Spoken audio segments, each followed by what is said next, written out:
Olá, hoje é terça, 28 de março. Como prevenir, identificar e mais, o que fazer ao ter conhecimento de um abuso infantil? No estúdio, nós vamos falar hoje sobre este assunto com o juiz Dalmir Franklin de Oliveira Júnior. Você usa água de maneira consciente?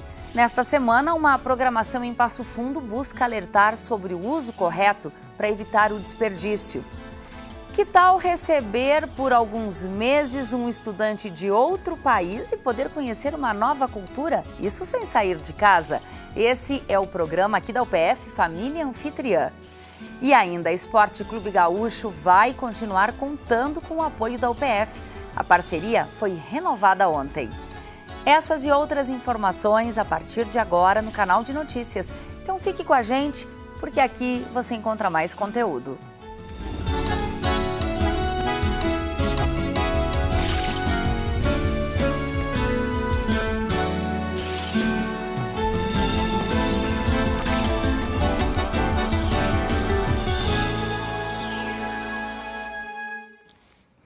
A Organização das Nações Unidas para Alimentação e Agricultura prevê que em 2025, mais de 1,5 bilhão de pessoas possam estar vivendo em países ou regiões com escassez de água. Por isso, ações que busquem a conscientização e preservação deste bem natural são muito importantes. Em Passo Fundo, na Semana Municipal da Água, as escolas são convidadas a participarem de uma programação especial.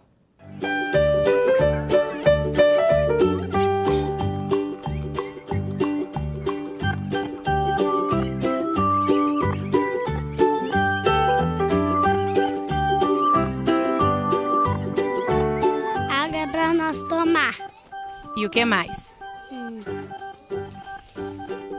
Para tomar banho. Que a água tem que sobreviver por causa que os peixes precisam tomar água e os cachorros. Para escovar os dentes, tomar banho, molhar as plantas para beber. O pessoal por aqui parece estar bem afiado, com o conteúdo na ponta da língua. Hoje, nada de cadeiras e mesas. Essa turminha trocou a sala de aula por um passeio e um respiro ao ar livre.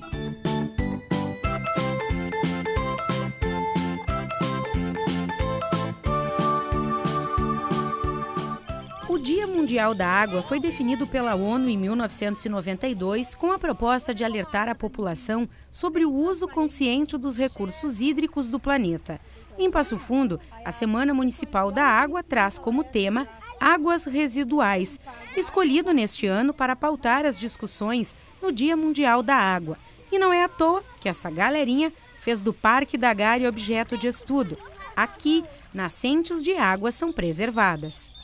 Eles adoram, né? E a gente sabe que o ambiente, assim, quando eles percebem o ambiente, é muito melhor do que dentro de uma sala de aula, só com figurinha. Então aqui eles vivenciam a natureza, vivenciam o ambiente e aprendem bem melhor. Por aqui, todas as turmas se preocupam em falar sobre esse assunto.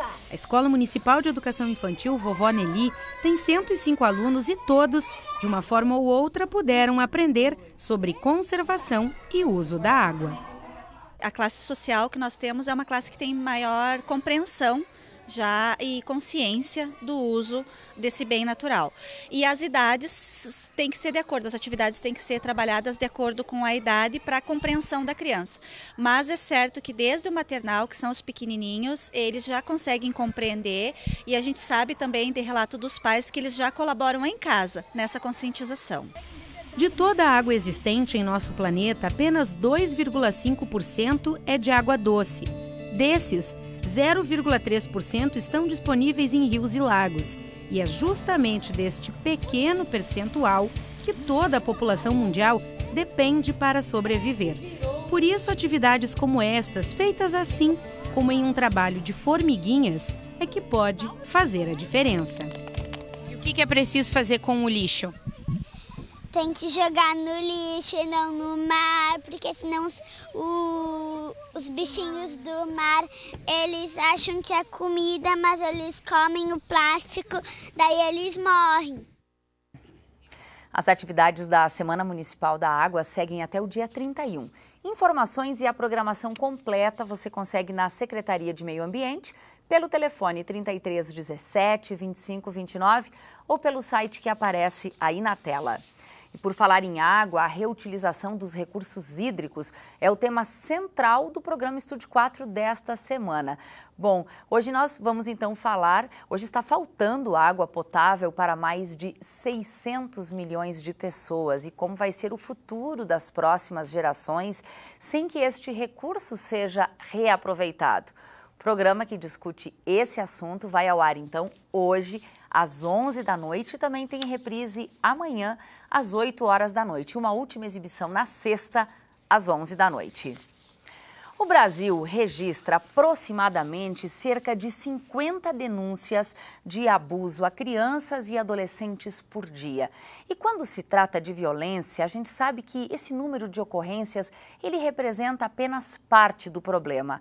Agora, como identificar quando uma criança está sofrendo abuso? E onde buscar ajuda? Bom, o nosso convidado hoje aqui no estúdio é o juiz de Direito, Dalmir Franklin de Oliveira Júnior, também professor aqui na Faculdade de Direito da UPF. Doutor Dalmir, seja bem-vindo ao UPF TV. Muito obrigado, Thais. Bom, durante 9 anos você foi juiz da infância e da juventude em Passo Fundo. Atualmente está na vara de família, mas segue interinamente, né, até a chegada de um novo colega. Por toda a sua experiência, como os casos de abuso normalmente são identificados? Bem, na verdade, geralmente é alguém do mundo adulto, né, que tem contato com essa criança ou com o adolescente, que vendo algum tipo de mudança de comportamento muito brusca, algum transtorno de humor, né, tem vários sintomas que denotam que aquela criança teve uma mudança no seu comportamento que pode indicar não só um abuso sexual, mas algum tipo de violação de direitos. O termo abuso é um termo que ele é muito amplo, né? Geralmente quando a gente fala abuso, a gente está se referindo ao abuso sexual.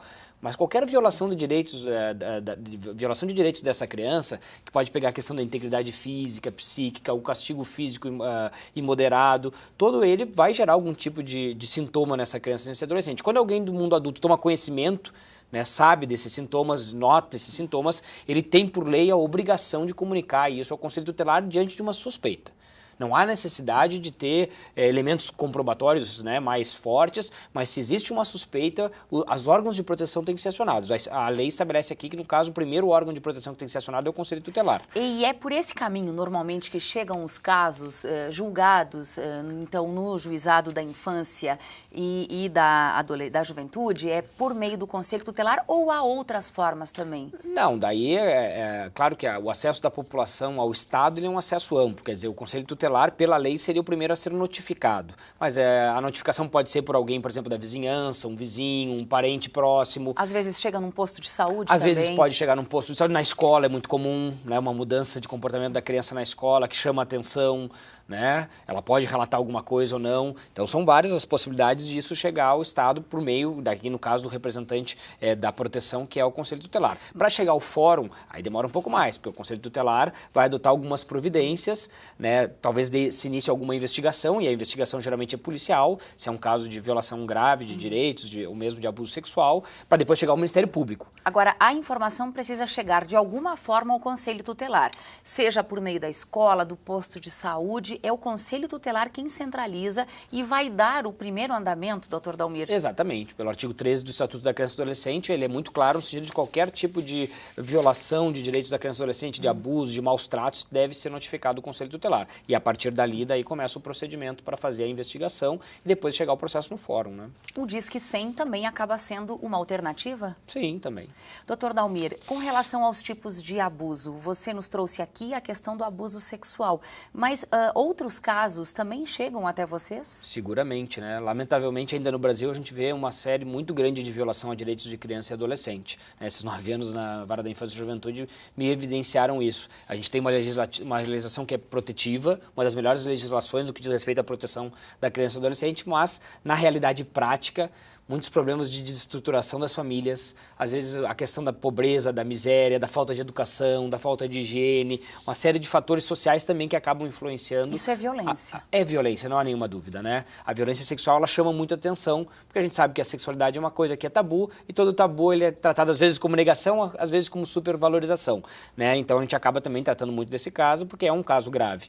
Mas qualquer tipo de violação aos direitos da criança e do adolescente deve ser denunciada e deve ser investigada, a fim de que a gente possa garantir esses direitos, e lamentavelmente ainda a gente tem bastante trabalho no fórum nessa área. Ao saber de um caso de abuso infantil, a pessoa pode procurar diretamente o conselho tutelar, ela vai ter a tranquilidade de que seu nome será preservado? Como isso funciona? Sim, né? Aqui o conselho tutelar vai cumprir a função justamente de proteção desta criança, desse adolescente. Claro que depois tudo isso vai depender da prova que vai ser produzida, então a gente vai precisar de testemunhas, vai precisar às vezes fazer algum tipo de exame, de laudo, né, de perícia, para ver se tem algum vestígio. E o grande desafio depois é saber qual o encaminhamento que tu vai dar no caso. Porque a nossa preocupação é com várias questões. Primeiro, a prevenção é essencial. A gente sempre tem que trabalhar com a ideia de que os direitos não podem ser violados, né? A gente tem que tentar conscientizar a população de que há uma consciência e uma responsabilidade social pelas crianças e adolescentes. Isso é uma mudança bem interessante, porque eu acho que antigamente se entendia que cada um cuidava dos seus filhos. Mas hoje a lei é muito clara de que todos, como sociedade, somos responsáveis pelas crianças e adolescentes. E algumas são tiradas de suas famílias por conta da confirmação e da violência, e aí é preciso que o Estado também dê conta disso. Sim, daí em alguns casos, quando a violação é muito grave, a lei estabelece que ela pode ser afastada da sua família, ser colocada numa instituição ou numa outra família, ou até mesmo em família substituta, né? Agora, doutor Dalmir, como prevenir a violência? É uma questão que envolve educação, né? Que envolve valores, que envolve educação, que envolve acesso a condições mínimas, né? Isso, como eu digo, são problemas estruturais da nossa sociedade que a gente tem que lidar. Investimento em educação, investimento na melhoria das condições das famílias, na melhoria do exercício da função materna e paterna, que é uma coisa que a gente nota que às vezes falta, pessoas que não têm plenas condições de exercer uma paternidade responsável, uma maternidade responsável, acabam tendo filhos. Se tiveram filhos, eu acho que cabe nossa sociedade e Estado tentar dar um pouquinho mais de condições a essas pessoas a exercer a paternidade e a maternidade responsável. Com isso, a gente diminui a violação de direitos, diminui a violência, creio eu. Um encontro ontem na Faculdade de Medicina discutiu esse assunto. Bacana ver outras áreas que não só o direito tratando desse tema. É verdade. Eu fiquei bem feliz pelo evento que foi confeccionado, elaborado, porque ele demonstra que essas questões que envolvem a criança e adolescente merecem uma abordagem que é interdisciplinar, né? Ou seja, não basta só o direito, então a gente tem a medicina que vai nos auxiliar, a gente tem o serviço social que é muito importante também no atendimento às famílias, né? Então estávamos lá, um médico psiquiatra, eu como juiz, um assistente social, né? Uma outra médica que é legista, todos debatendo essa questão que é de importância, né, muito acentuada para a nossa sociedade, que é a proteção das crianças e adolescentes. Doutor, muitíssimo obrigada pelas informações e bom trabalho. Muito obrigado. Obrigada. Bom, e que tal receber por alguns meses um estudante de outro país e aí você conhece uma nova cultura sem sair de casa? Depois do intervalo, a gente mostra como funciona esse programa. Nós já voltamos.